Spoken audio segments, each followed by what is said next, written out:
Bonjour à tous, ravi de vous retrouver aujourd'hui pour un nouveau call case.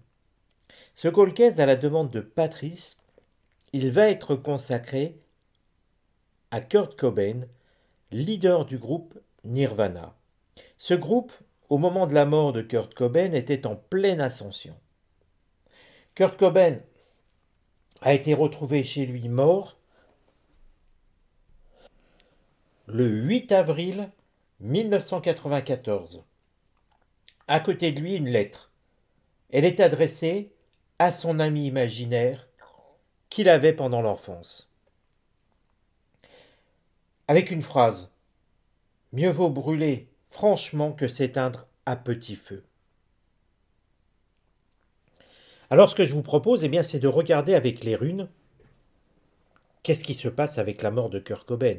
C'est l'interrogation de Patrice. Il se demande si Kurt Cobain s'est bien suicidé ou pas. En fait, si j'ose résumer sa pensée, est-ce qu'il s'est bien suicidé ou est-ce qu'on l'a suicidé? Si j'imagine ses pensées. Donc là, ce que je vais demander aux runes, c'est de nous parler de la mort de Kurt Cobain. Que s'est-il passé à propos de la mort de Kurt Cobain? Alors les runes se sont un peu éparpillées, je vous dirais. Il y en avait une très loin, il y en a une tout en bas de l'écran. Je vais légèrement la remonter pour que vous puissiez la voir, pardon. Et puis je vais ramasser les runes qui ne servent pas. J'avais pas vu. Je pensais que cette rune n'était pas visible. Vous voyez comme quoi, il faut mieux y aller doucement.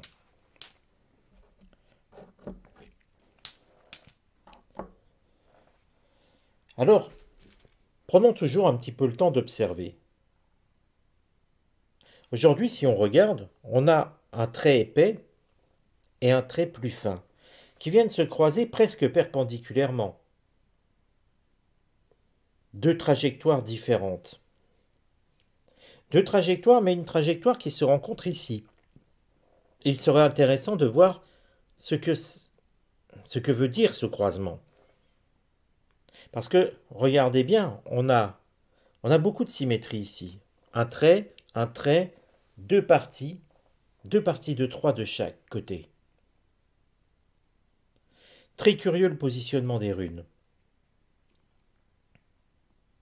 On pourrait se dire que quelque chose vient rencontrer une trajectoire qui était forte, et une trajectoire moins forte vient le percuter en plein milieu.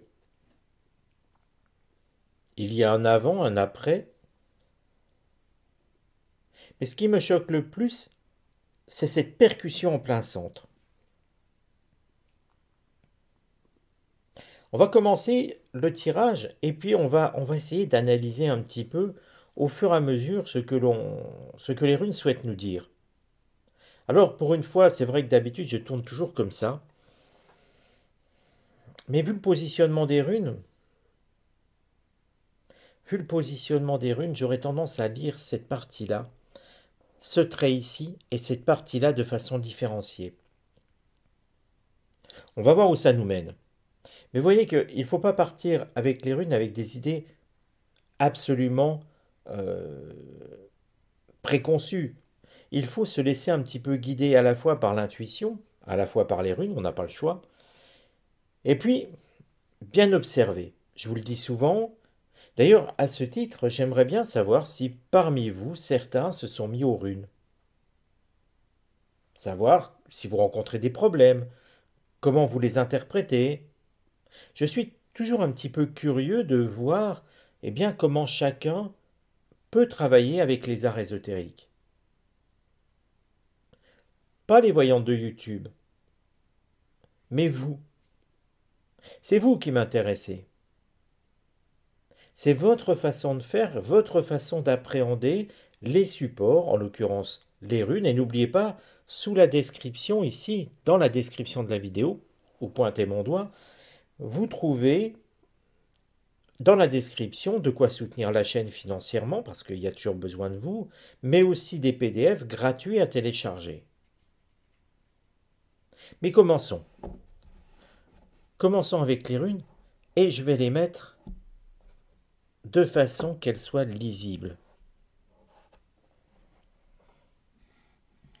Je la remonte un petit peu, mais vraiment, on reste sur la même trajectoire. Et tout de suite, nous commençons avec Turisaz. Turisaz, c'est une rune qui nous parle de potentiel de combat, aussi bien en attaque qu'en défense. Une capacité à vaincre, à se battre. C'est aussi, Turisaz, l'idée d'éveil, de confrontation à quelque chose de violent et de fort. Alors, dans ce cadre, pour l'instant, si on ne regarde que cette rune, on va se dire de quoi nous parle-t-on? Est-ce que l'on parle de Kurt Cobain qui a une volonté de vivre finalement, de se battre pour la vie, et qui est confronté à quelque chose de violent et de fort? Ou est-ce qu'on nous parle simplement de ses tourments? Alors on va regarder les trois runes, et puis c'est ce qui va nous faire comprendre le sens finalement de la réponse, ou du moins de la partie de réponse des runes sur cet endroit précis. Nous disent que voici nous parle des obstacles rencontrés, des difficultés, les fois où on se sent impuissant face à une situation. Alors je reviens un tout petit peu en arrière, mais quand on regarde ces deux runes, on a l'impression qu'on nous parle de Kurt Cobain, de sa vie, ou plutôt de son état d'esprit, des obstacles qu'il a rencontrés, des difficultés, là où il était sous emprise de la drogue, et les fois où, par envie de se battre, par sursaut, il a refait surface. Et là, vous voyez, nous avons Élaz.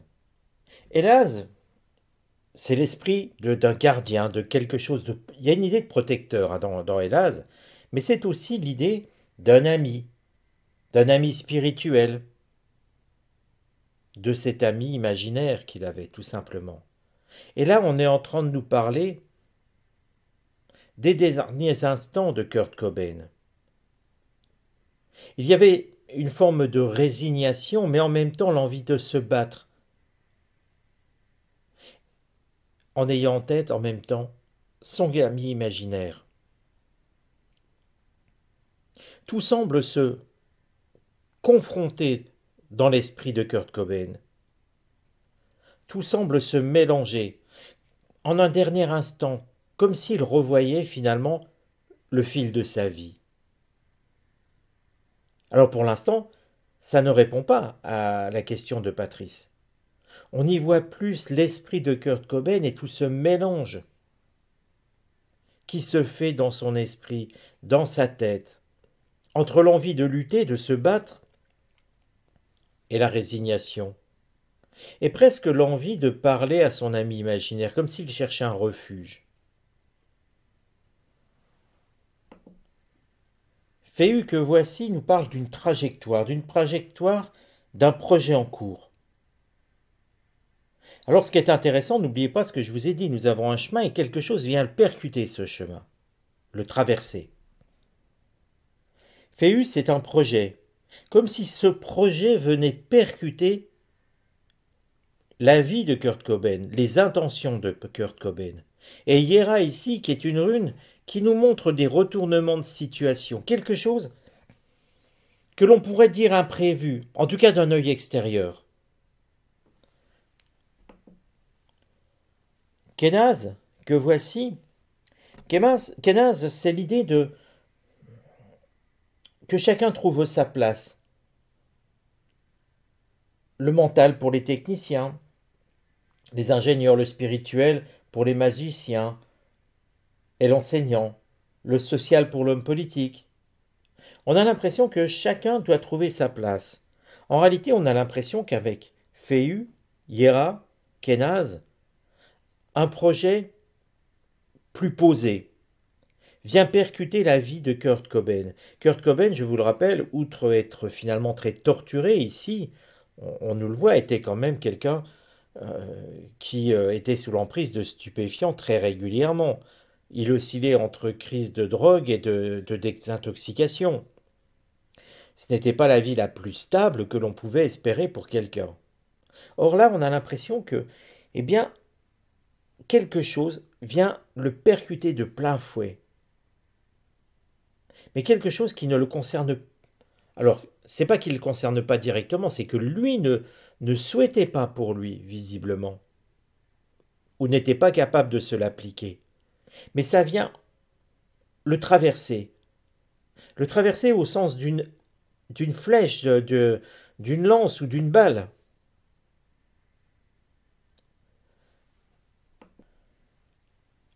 Avec Manaz ici, c'est une rune avec la polarité mâle-femelle, homme et femme, les deux à la fois. Alors, si on devait parler de l'histoire d'amour de Kurt Cobain, nous aurions cette rune placée ici, quelque part sur son chemin. Or là, elle est pile sur la trajectoire de ce qui vient le traverser. Alors les circonstances de la mort de Kurt Cobain sont troubles parce que son corps a été découvert 3 jours après le décès. Le décès ne remonterait donc pas au 8, mais au 5. Et c'est bien mystérieux parce qu'on ne retrouve finalement pas grand-chose. Mais on a l'impression avec cette rune ici qu'un homme et une femme ne sont pas étrangers à ce décès et viennent percuter de plein fouet Kurt Cobain, comme si finalement on le transperçait d'une balle. Et Oaz ici nous montre une dualité, une confrontation. Une confrontation où avec Isa, un seul sort vivant. Alors, confrontation, ce qui nous montre quand même avec cette partie du tirage, eh bien visiblement, à l'origine de ce qui vient faucher la vie de Kurt Cobain, c'est un homme et une femme. Il semblerait que seul le côté masculin soit présent pour affronter Kurt Cobain. Et Isa nous montrant qu'un seul peut sortir vivant, on a quand même bien l'impression que Kurt Cobain a été aidé dans son suicide. Sur la décision d'une femme, la volonté d'une femme, est aidée par un homme. Alors que Kurt Cobain était encore en plein tourment. Et plein tourment sur une personnalité avec de grosses difficultés avec la drogue, c'est très compliqué, on ne sait pas trop à quoi s'attendre. Alors que la personne qui était là voulait se stabiliser, voulait des projets, voulait quelque chose, une vie que je qualifierais de plus rangée finalement. Peut-être aussi un petit peu plus fortunée et stable. N'oublions pas la fortune qu'a pu laisser Kurt Cobain derrière lui. Et Dagaz, ici, vient montrer à quel point un nouveau cycle va pouvoir s'ouvrir. Comme si quelque chose prenait fin. Un problème prenait fin. Un passage obligé pour aller au-delà. Alors ce que l'on peut dire avec ce tirage, c'est que oui, Kurt Cobain ne s'est pas suicidé, on l'a aidé. Un homme et une femme étaient à l'origine de tout ça, seul l'homme était présent. Il a utilisé tout ce qu'il savait de Kurt Cobain, que cette femme lui a indiqué sur lui. Alors bien sûr, on pense tout de suite à la personne, le côté féminin, on pense forcément à sa compagne de l'époque, qui était forcément bien renseignée, à la fois sur la vie de Kurt Cobain, sur ses habitudes, sur sa vision des choses. Qui pouvait connaître cet ami imaginaire? Et donc forcément diriger l'enquête vers quelque chose de plus flou. Car oui, l'enquête à l'époque a pensé à la compagne de Kurt Cobain. Oui, l'enquête s'est dirigée dans plusieurs directions, mais n'a jamais rien trouvé. Or, pourtant, les runes nous ramènent sur cette piste-là. Kurt Cobain ne s'est pas suicidé. On l'a aidé. Une personne était présente, elle en est sortie debout. Voilà Patrice, et puis voilà pour tout le monde. Alors si comme Patrice vous souhaitez que j'aborde certains cold cases, n'hésitez pas à m'écrire sur uthervoyant@gmail.com. Pour information, j'ai quand même à l'heure actuelle, j'ai plus de 100 cold cases à traiter, ce qui représente presque 2 années de travail. Mais c'est pas pour autant que je vais les laisser de côté. Je vais les aborder petit à petit. Peut-être que j'en ferai un ou deux de plus par semaine. Je vais voir dans le futur comment c'est possible. En tout cas, j'essaie de vous faire plaisir au maximum. Je vais essayer de rester sur cette ligne pour aider le maximum d'entre vous. Donc si vous avez des demandes, n'hésitez pas, des questions, n'hésitez pas à m'écrire sur uthervoyant@gmail.com. Je vous répondrai toujours. Simplement, laissez-moi le temps de vous répondre. Comptez 15 jours, 3 semaines pour une réponse. Et puis pour les autres, je vous donne rendez-vous à très bientôt pour de nouveaux call cases et d'autres vidéos.